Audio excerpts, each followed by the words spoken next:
dans cet espace géographique, on évoque ce que l'on appelle les États, entre guillemets. Ces États, personnellement, que j'appelle États avec E minuscule, nous verrons tout à l'heure, qui ne sont pas des États avec E majuscule. Et puis il y a des frontières. Donc tout ceci est artificiel. Ce sont des constructions artificielles. Qui dit artificiel veut dire quelque chose qui n'est pas réel, qui est la représentation de la réalité. Donc c'est ainsi que l'Afrique, lorsqu'on dit Afrique, pour pouvoir la comprendre ce qu'elle représente, il faut rentrer dans la définition de la notion même de l'État. Voilà, État avec E majuscule, ou être, ou esprit. Donc l'État n'étant pas fractal, il faut le voir dans la dimension universelle. Et j'aime une définition de l'État que je crois qui n'est pas très populaire, celle elle avait été faite par un député français, qui disait que la plupart des Français confondent les institutions et l'État. Les institutions ne sont pas l'État. Les institutions sont les moyens dont l'État se dote. Mais l'État, c'est un esprit, donc c'est un être moral. Les institutions donc étant la représentation de cet être moral. Et donc, lorsque nous revenons au niveau de l'Afrique, l'Afrique est la représentation, fait partie des institutions universelles.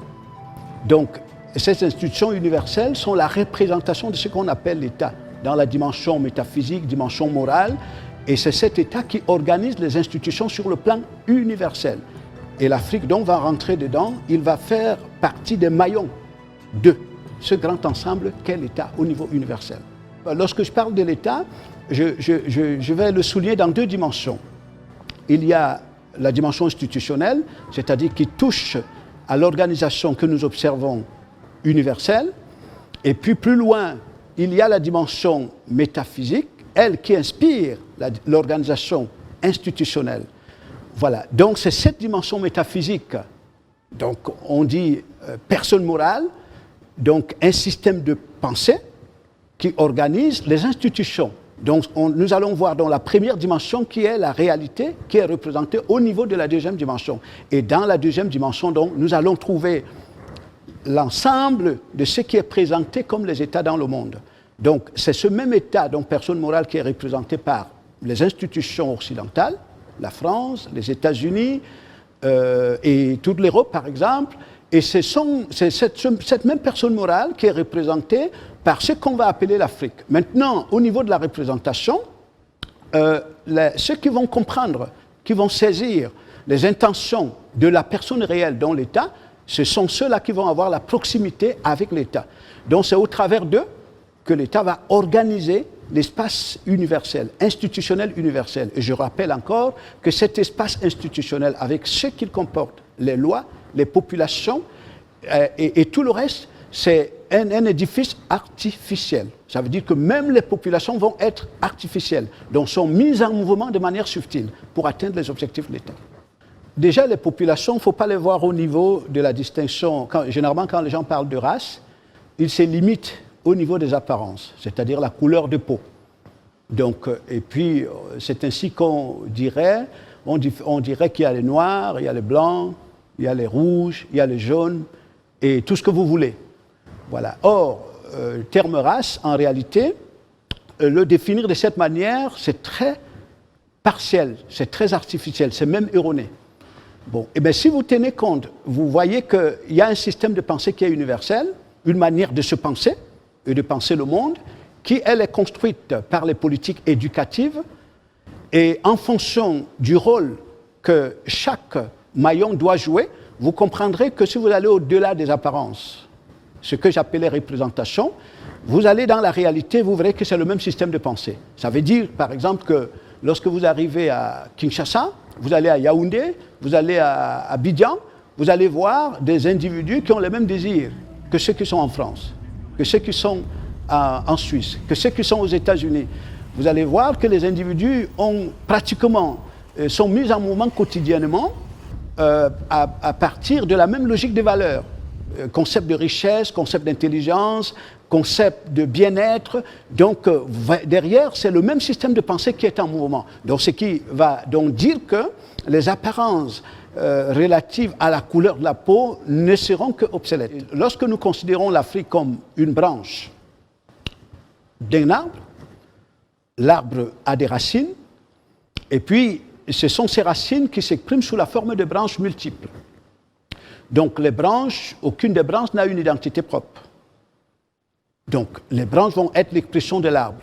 Si donc nous considérons l'Afrique comme un des maillons de la pensée universelle, ce que l'on appelle l'Afrique au niveau institutionnel, vous avez un système, un édifice qui est construit de toutes pièces, qui est conçu par des ingénieurs, par des méthodes qui sont bien mathématiques, c'est-à-dire des gens qui comprennent l'univers comme un ensemble de lois physiques, et à partir de ces lois physiques, qui vont édifier un système mondial, institutionnel, qui lui-même n'est qu'un assemblage des lois physiques qui sont copiées. Et les populations qui sont dedans, ce n'est pas pour rien que l'éducation joue un rôle primordial pour tous les peuples du monde. Parce que par l'éducation, le disait un haut fonctionnaire d'un ministère de l'éducation en Afrique, il dit c'est l'homme politique qui pense le type d'individu qu'il veut mettre sur pied pour atteindre ses objectifs. Donc c'est par l'éducation qu'on va fabriquer le type d'individu dont l'État a besoin pour réaliser ses objectifs. Donc les populations vont faire partie de l'économie, c'est-à-dire les moyens dont l'État se dote pour réaliser ses objectifs. Est-ce que l'Afrique a sa propre identité? C'est comme si vous me posez la question de savoir est-ce que une branche d'un arbre peut avoir sa propre identité que celle de l'arbre.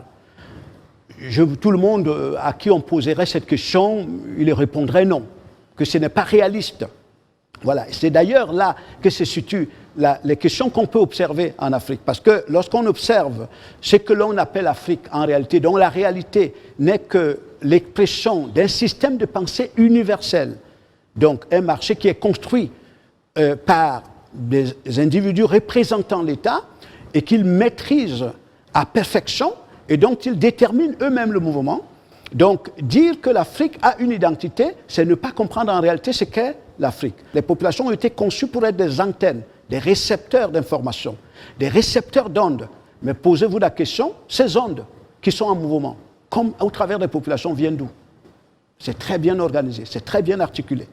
Le terme État veut dire être, c'est-à-dire le principe qui déterminerait le mouvement de tout. État ou être, ou esprit, si vous voulez, ou principe d'énergie. Donc, ce principe-là, c'est lui qui émet des ondes, qui renvoie des informations et qui vont déterminer le mouvement de tout ce qui est, tout le mécanisme qui va être construit, organisé par l'État. Donc, de telle manière que le principe s'assure que toute particule qui est en mouvement soit à son profit. Voilà. Et lorsque vous percevez dans les choses de cette manière, pour ce que l'on appelle Afrique, par exemple, aujourd'hui, pour ceux qui ont une mémoire assez large, vous verrez que les populations qui ont habité cette région du monde, il y a 100 ans ou 150 ans, sont aux antipodes des populations qui habitent cette région du monde aujourd'hui. Les populations qui habitent la région du monde qu'on appelle aujourd'hui Afrique sont conditionnées à penser capitaliste. Donc ce sont des populations qui ont été fabriquées expressément, conçues dans les laboratoires, les programmes scolaires, et qui donc ont été mises en application. Donc ces politiques qui sont conçues sont exécutées par ce qu'on appelle les responsables africains. Ce n'est pas eux qui pensent les politiques éducatives. Les politiques éducatives viennent d'ailleurs et sont mises en application pour façonner les populations. Et lorsqu'on façonne une population, lorsqu'on vous éduque, lorsque la société vous éduque, c'est pour faire quoi? C'est pour communiquer avec vous. C'est pour vous mettre en mouvement. Si la société ne fait pas de vous un assemblage de codes à partir desquels elle va communiquer avec vous, quand elle parle, vous ne comprenez rien. Voilà. Donc, la société va organiser ce mécanisme-là, parce que là, c'est une économie, c'est une ressource sur laquelle elle va s'appuyer pour atteindre ses objectifs. Et à partir de là, donc, on ne pourrait pas dire que l'Afrique, sous ce paradigme-là, sous ce fondement-là, qu'on pourrait penser qu'elle pourrait se développer d'elle-même. Parce que quand on dit développer, ça veut dire être une intelligence autonome. Se doter de facultés autonomes, de se penser, de penser le monde, de penser l'avenir indépendamment de l'organisation du système universel aujourd'hui. La plupart des gens, on peut l'affirmer comme ça, même les dirigeants, lorsqu'on parle d'Afrique, on n'a pas une visibilité de ce dont on parle. On n'a pas une visibilité de ce dont on parle. Tout le mécanisme d'ailleurs géopolitique, tout le mécanisme de contrôle, de domination du monde réside à ce niveau-là. Ça veut dire que ce que l'Afrique représente comme maillon, nous le voyons avec les téléphones qu'on utilise, tous les robots qui nous sont utiles quotidiennement, des voitures, des avions, ils sont conçus par des ingénieurs. Donc un robot, s'il développe une intelligence autonome, il n'est plus sous le contrôle de l'ingénieur. Donc ça veut dire que si quelque part l'Afrique devient une entité autonome en termes de pensée, en termes de vision du monde, donc qui ne puisse pas se penser à partir de la même racine que le système universel actuel, c'est clair qu'au travers de l'Afrique, on peut voir beaucoup de choses se manifester, mais ça ne se limiterait pas en Afrique, ça atteindra le monde. Mais pour que l'Afrique s'émancipe, il faut bien qu'en son sein, qu'il y ait là l'émergence d'une nouvelle manière de penser le monde qui ne vienne pas de la racine actuelle, qui ne tire pas son essence de la racine de l'arbre actuel. Donc, à partir de là, cette nouvelle manière de penser le monde, donc qui ne viendrait pas, parce que le E dont je parlais tout à l'heure, il a été développé partout, en physique et le reste. Les personnages comme Albert Einstein ont parlé du E. Donc, parlant du E égale MC au carré. Donc, nous avons ce E qui s'exprime à travers l'ensemble des MC au carré, c'est-à-dire ce qu'on appelle les États. Et c'est ce que les autres appellent l'être suprême, c'est ce que les autres appellent Dieu, c'est ce que les autres appellent intelligence, mais qui n'est pas l'intelligence, qui n'est pas l'être suprême. Donc pour qu'il y ait émancipation, il faut bien qu'il y ait une racine qui émerge, que ce soit du milieu de l'Afrique ou de quelque part ailleurs dans le monde, et qui puisse se reproduire, pour pouvoir démoder celle qui est là. Je tiens à vous rappeler qu'en 1945, au moment de la création des Nations Unies, il n'y avait que 3 États indépendants africains. Vous aviez l'Égypte, le Libéria et l'Éthiopie. Les 50 autres États étaient des colonies. Les principaux blocages africains d'abord, c'est que l'Afrique ne se connaît pas. C'est un logiciel conçu et qui n'a pas les moyens de se définir lui-même. Donc il ne se connaît pas. Ça c'est d'abord s'il y a blocage, si blocage il y a, on pourrait citer celui-là comme le premier. Voilà, parce qu'il y a un adage qui dit que le secret du bonheur, c'est se connaître soi-même. C'est évident qu'un peuple qui, pour se penser, il est conditionné à se penser, selon un ingénieur extérieur, pour penser le développement, ben, la source d'information lui vient du Nord. Pour penser le bien-être, la source d'information lui vient du Nord. Pour penser même l'intelligence, la notion, le concept ou la définition que l'Afrique a de l'intelligence aujourd'hui, ça vient du Nord, mais qui n'a absolument rien à voir avec l'intelligence. Je vais vous rappeler une carte qui a été appelée une carte mondiale des QI. Voilà, une carte mondiale QI comme un quotient d'intelligence, vous voulez. Bon, et dans cette carte-là, ce qui montre très bien que ceux qui sont avisés, ils ne voient pas le monde de manière fragmentée. Quand je dis le monde, je parle de l'institution sociale universelle. Ils le voient comme un système unique, avec des maillons. Et là, dans ce système-là, dans cette carte-là, ce qui est présenté, même si c'est subjectif, l'Afrique est le moindre maillon là-dedans. Donc, on vous montre que le quotient d'intelligence est moindre, inférieur, très inférieur en Afrique que partout ailleurs dans le monde. Mais là, nous ne parlons pas de l'intelligence. Les faits le prouvent. Les faits le prouvent. Puisque le monde, c'est un système, et tout système a des ingénieurs, et tout système a un objectif à atteindre, et ceux qui comprennent le système, ils s'en servent pour atteindre des objectifs. Et ceux dedans qui sont à l'intérieur, qui ne comprennent pas le système, c'est le système qui se sert d'eux. Vous m'accusez d'avoir fait tuer M. Kadhafi ? Ai-je compris cela ? Ce n'est pas une accusation. Ah bon. Si la France n'avait pas aidé la rébellion, elle n'aurait pas pu tuer le colonel Kadhafi. Attendez, excusez-moi. Enfin, vous... Son convoi était bombardé au moment précis. Il faudrait qu'il y ait une nouvelle racine. C'est-à-dire que cette Afrique-là ne serait pas des populations qui représentent un logiciel fabriqué pour servir de marché. Vous savez, parce que lorsqu'on parle du marché mondial, par exemple, le marché mondial, pour que le marché puisse exister, il faut deux conditions fondamentales. Il faut la demande et il faut l'offre. Voilà. Et qu'est-ce qui est la demande? Ce sont les populations. Les populations sont des consommateurs. Donc quand vous arrivez en Afrique, l'Afrique, 1 milliard, bientôt 1 milliard d'individus, c'est un très vaste marché. Et ce marché profite à qui? Mais pas au marché lui-même. Il profite à ceux qui l'ont conçu. Il profite à ceux qui le fournissent. Il profite à ceux qui apportent de l'offre. Vous voyez, donc pour se construire. Donc, tant que si l'Afrique, on parlait de l'Afrique en renvoyant à ce domaine de définition, c'est évident que ça ne changerait pas. Mais si en parlant de l'Afrique, on parle plutôt de l'émergence d'un nouveau système, une nouvelle manière de voir, une nouvelle manière de penser le monde, à partir de ce moment-là, il y aura de l'espoir, non seulement pour l'Afrique, mais pour des contrées du monde qui seraient atteints par cette manière de voir. C'est-à-dire que si vous considérez l'Afrique comme vous le prenez à partir de la réalité. Ça veut dire qu'un système qui a été mis sur pied par les hauts représentants de l'État au niveau universel, ça veut dire que même ce qu'on appelle l'Union politique, l'Union africaine, pardon, vous avez là un système qui est sous contrôle de ceux qui l'ont mis sur pied. Voilà. Donc ça veut dire que pour ceux qui sont vraiment avisés, qui ont une oreille très fine, vous verrez que même les discours qui sont prononcés en Afrique, même par les chefs d'État, ne viennent pas des chefs d'État eux-mêmes. Même les désirs qui caractérisent les chefs d'État comme la population ne viennent pas d'eux-mêmes. Donc vous avez l'Afrique comme une grosse antenne, c'est-à-dire l'Afrique considérée comme l'Afrique des élites, et où l'Afrique des masses, c'est une grosse antenne qui reçoit des ondes venant du Nord. Donc, ça veut dire que même les décisions qui peuvent être prises sont inspirées, sont déterminées par les informations qui viennent du Nord. Nous sommes dans une ère d'information, vous le savez bien, vous êtes dans le domaine d'information. On le dit bien, que c'est celui qui contrôle l'information qui gouverne. C'est lui qui contrôle l'information qui gouverne. Donc, vous avez une Afrique, que ce soit les dirigeants ou les populations, qui ne peut pas, l'information à partir de laquelle ils sont mis en mouvement, vient d'ailleurs.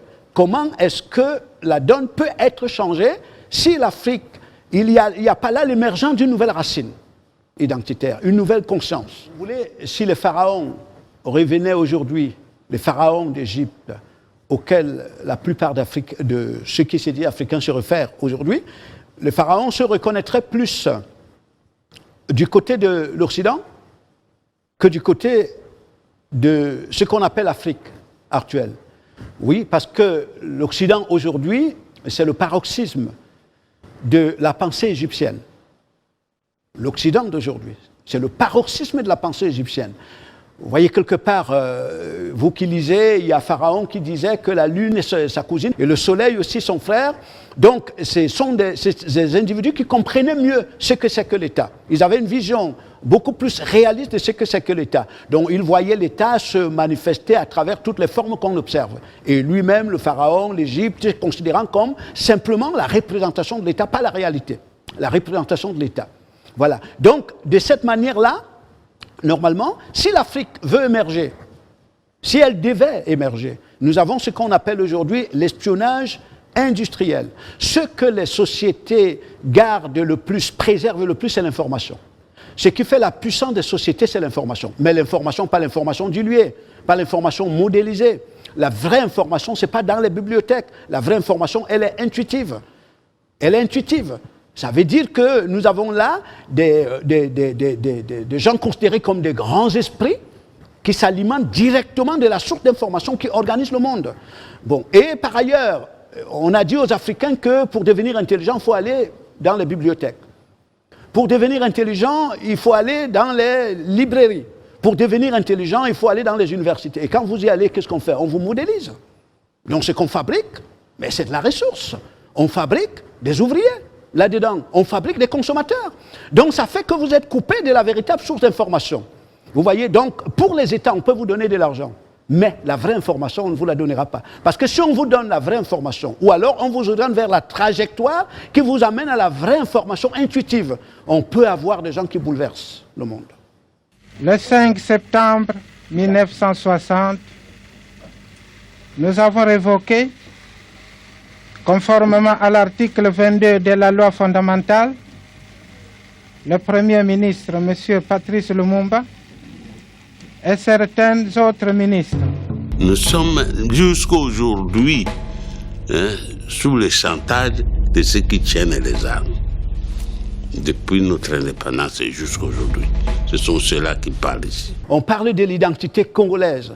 Ce sont des notions artificielles.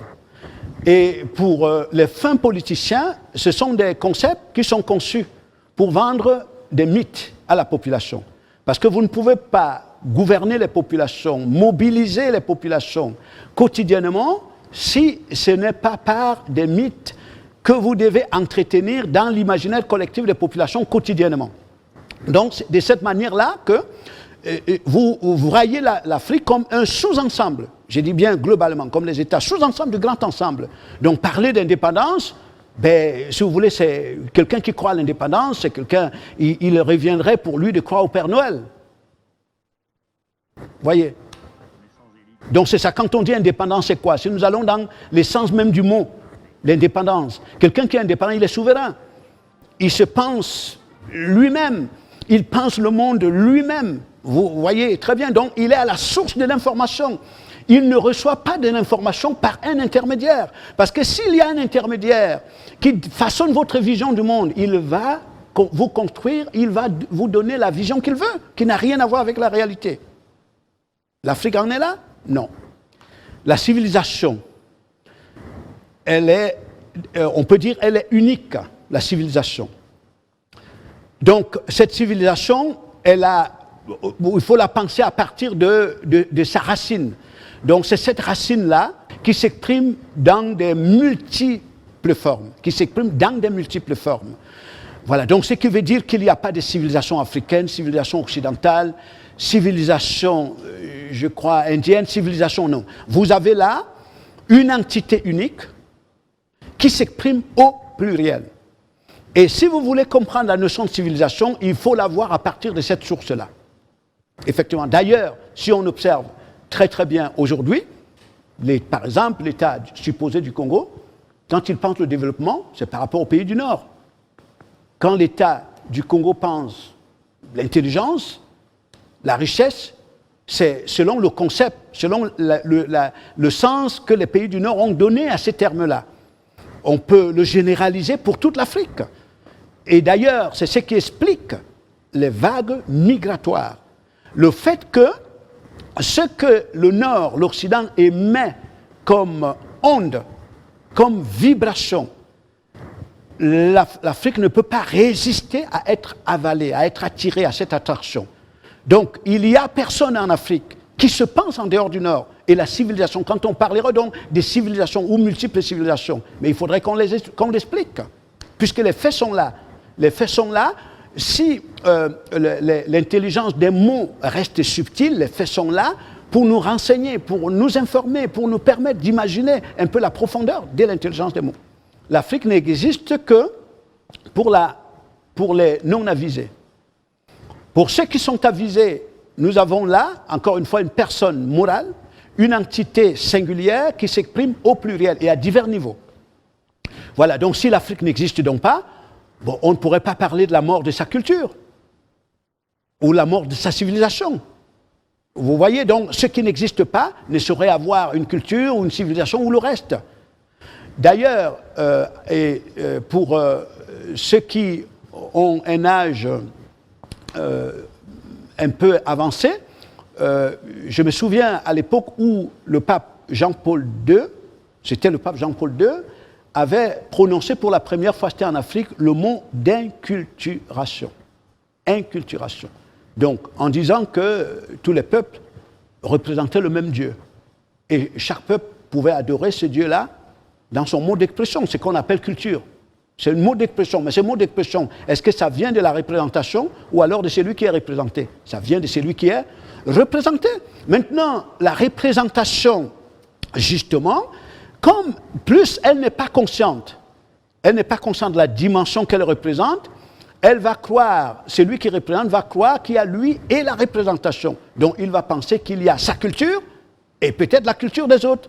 Et si vous me permettez, je vais peut-être tirer vers la fin, à travers cet exemple qui est très très important.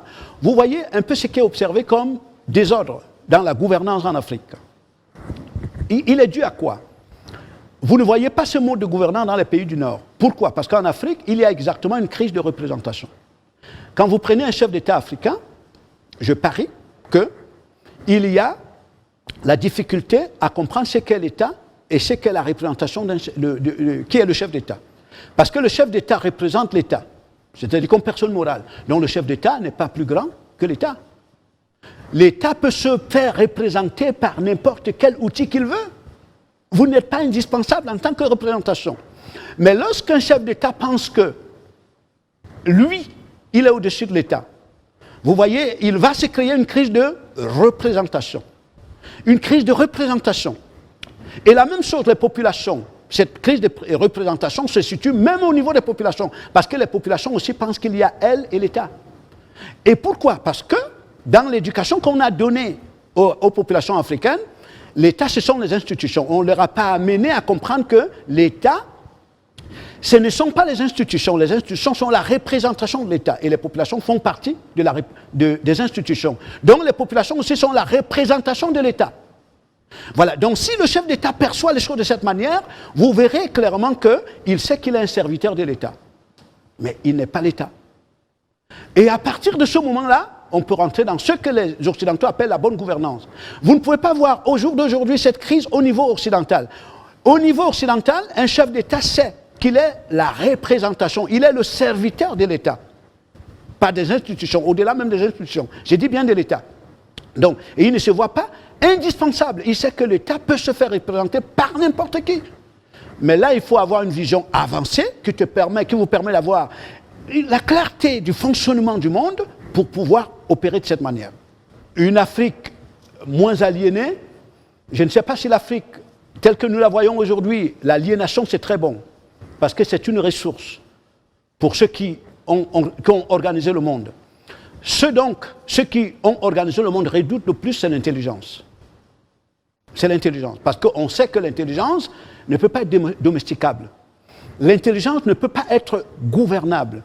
L'intelligence ne peut pas être exploitable. Et quand je parle vraiment de l'intelligence, je vais au-delà de la sphère à partir de laquelle on définit l'État. Donc, s'il y a l'émergence d'une telle population en Afrique, c'est la révolution. Mais celle qui est là, elle a été conçue justement pour être une population aliénée. C'est-à-dire, ce sont des consommateurs. Donc, ce nouvel état de conscience qui ne tire pas sa source de celle-là, de la sphère qui est représentée aujourd'hui par le bloc occidental. À partir de la création d'un nouvel état de conscience, le reproduire, c'est-à-dire le répandre, c'est clair qu'il y a un espoir. Aujourd'hui en Afrique, qui pense africain? Mais montre-moi. Oui, soyons réalistes, montrez-moi aujourd'hui qui pense africain. Voyez, donc vous avez une Afrique qui pense occidentale, donc qui pense capitaliste, donc les solutions viennent d'ailleurs. Montrez-moi qui pense africain. Les solutions doivent venir d'ici. Il faut que le logiciel qui est là, le système pensé qui est là soit autonome. Que ce soit réellement l'intelligence en Afrique.